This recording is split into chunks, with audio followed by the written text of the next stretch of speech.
I really don't know who I am. I really don't. Really don't. I really don't.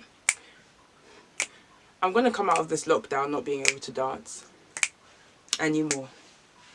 I don't know what these moves are. Sad, sad, sad, sad, sad, sad, sad.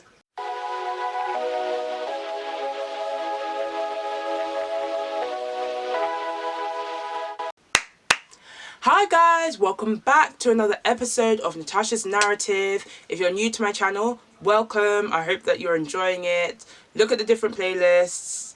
I love my different playlists. I feel like they're just so great. But yeah, if you're not new, thank you for subscribing, liking, watching, whatever, being supportive in general.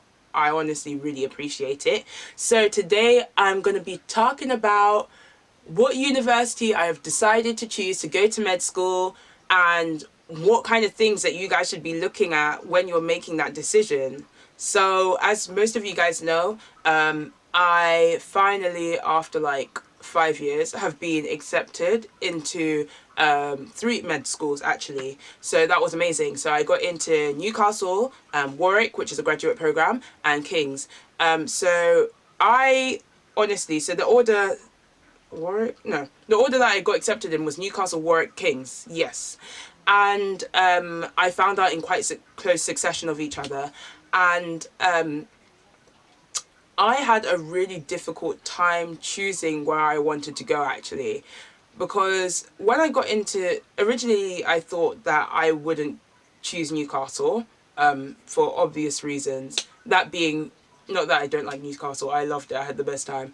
That being that I'd been there before, just trying to do a different adventure type of thing, whatever.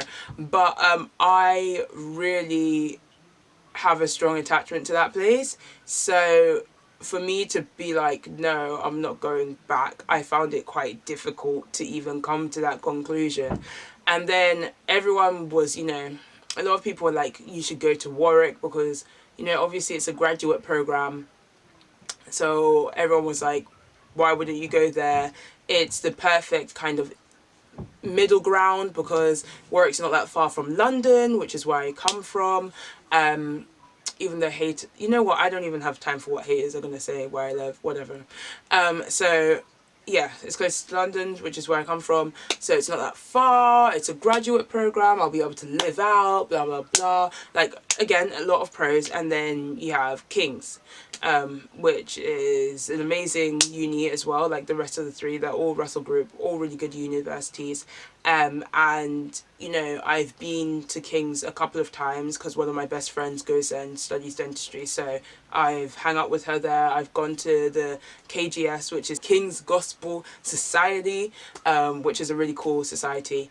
And yeah, so I was just gonna go through what type of things that you guys should look at if you're fortunate enough to get more than one offer. The first thing is definitely, how is the course run? You guys, I mean, it's a bit easier for me because I've been to university before, so I kind of know what works for me and what doesn't. But for you kind of 17/18-year-olds or people who haven't gone to university, it can be a bit more difficult. But definitely look at what the course entails. Is it more traditional? So traditional means more lecture based. Do you have a long attention span? Because you're going to have to if it's going to be lecture based. Yes, there is recap, but again, you're recapping lectures. You still have to concentrate. So if you feel like you are someone who needs to be a little bit more directed, I would say traditional learning is best for you. So then you have like problem based / case based learning. So that involves where you have a problem or a case, and it's a lot more investigative. So you work in groups. They give you a case, then you kind of split off. Everyone does a certain section. So for example, if you think that you could be looking at a stroke, someone would be looking into like vascular, someone would be looking into other causes. Someone could be looking into treatments. Like, you all split off and you learn from each other. And yes, of course, you are still normally supplemented by some lectures and other things, and your teachers will help. Teachers, as if we're in school, and your lecturers will help guide you. But it's a lot more kind of you lead your own study type of thing. So if you're someone who's good at investigating, good at research, and I think this really bodes well for a lot of people who have been to university because we've done things like dissertation. So normally we're quite good at this type of stuff. That's I would say is your go-to. And then thirdly, you have integrated, which means it's a mix of the two. So a lot of universities have actually started to kind of change the way that they do things. So I know King's has become a little bit less traditional than it was beforehand, integrating more kind of case-based learning type techniques. And Newcastle, the curriculum that they had when I started at Biomed, I know was completely scrapped and changed, and everyone says that they really love the new curriculum, which is, again, very much case-based learning. So that's the first thing, because at the end of the day, ultimately, you're going to university to learn. Number two, I would say, is also important, is look at the trusts that are attached to the university that you're going to. So luckily I had really amazing trusts attached to all three. So the Northeast, yeah, the hospitals in the Northeast are just amazing. Like, I don't know what else to say. They have amazing transplant centres there. There's so much to learn. So the Northeast Trust is really good. The Warwickshire Coventry Trust is really good. And then obviously for King's, you have the Guy's and St Thomas's Trust. And, you know, King's has been in the news a lot recently, obviously with their work with the pandemic. They've been doing a lot of work towards that. So everyone knows Guy's, everyone knows St Thomas's. They're really well known, great hospitals in London, but obviously King's is also associated with other hospitals, such as Lewisham. They're also associated with hospitals in the Kent area, so you do get a really good mix. And they have a children's hospital, but like I said, everywhere's amazing. You have the possibility potentially, if you work hard and you make yourself known, for your senior doctors, and consultants, etc., to be like, you know what, I'm working on a really cool case,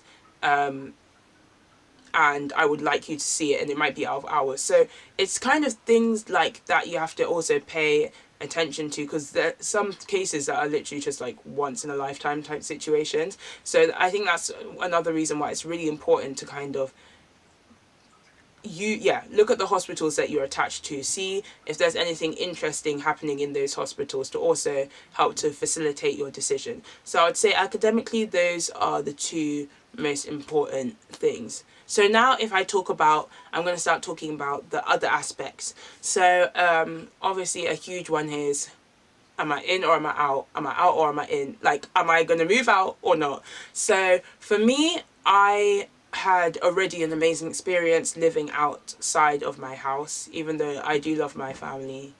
I do love my family, but I really enjoyed my own space, I'm not going to lie. So that was definitely something that I had to really think about, because London is expensive and I don't live far enough away from King's to warrant me really moving out, especially for the beginning years, when I'm just going to be doing mostly lectures, etc.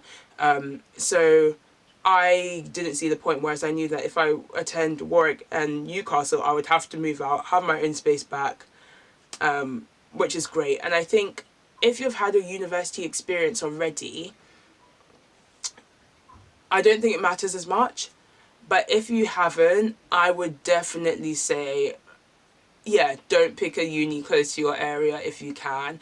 Move out, have that fun experience. Like, you learn so much. It's not just about like being able to do what you want to do when you want to do it. It's about like being self-reliant and self-dependent. Like I knew, for example, that if I blew all my money and like didn't have any food, like I was gonna starve, because I did not have the money to go home from Newcastle. So I know you guys want to know. Most people already know, those who are my friends. So I decided to go to King's. I'm starting King's in September. I'm really excited about it. So I made that decision. Again, it was purely pretty much based off the academic type stuff, in terms of they have amazing connections with hospitals away for electives, places like John Hopkins, Cornell, etc. I love the hospitals that they have, the trust that they are Sorry. I love the trust. In terms of, you know, Guy's, St. Thomas's, again, those are hospitals that are really world renowned. Um, and yeah, the teaching style has evolved, it's changed. In particular, one of the modules is really cool, and it's what we call an SSC. And basically, for that module, you can either do something medically related, sciencey related but not medical, or completely non-science. And it's a module where you kind of get to show your other passions and stuff, so that's really cool. So yeah, I use those things to help make my decision, and I hope that you find that really informative, the type of advice that I've given, and similarly would use those type of think about those type of things when you're actually selecting what med school out of your multiple offers. Again, if you're fortunate enough to have them. If you don't get multiple offers, just be blessed and thankful. You don't even really have to make a decision. You just accept your offer, and you know what, med school is great no matter where you are. You'll find amazing people no matter where you are. So don't stress about it too much. It's just that if you know, have the ability to pick, why not pick wisely? So that's all I have to say today for that episode of Natasha's Narrative. Don't forget to subscribe, follow my other Instagram accounts, etc. And remember, guys, once I hit 100 subscribers, to start leaving comments. Leave comments, and also if you follow my Instagram page, I'll let you know just in case you forget. And you can also DM me regarding the Q&A, and I will be filming that. So have a blessed day. Enjoy the rest of your week as much as you can, and I'll see. I don't know why I keep on saying I'll see you. I can't see you, but another video will be released next week. Bye, guys.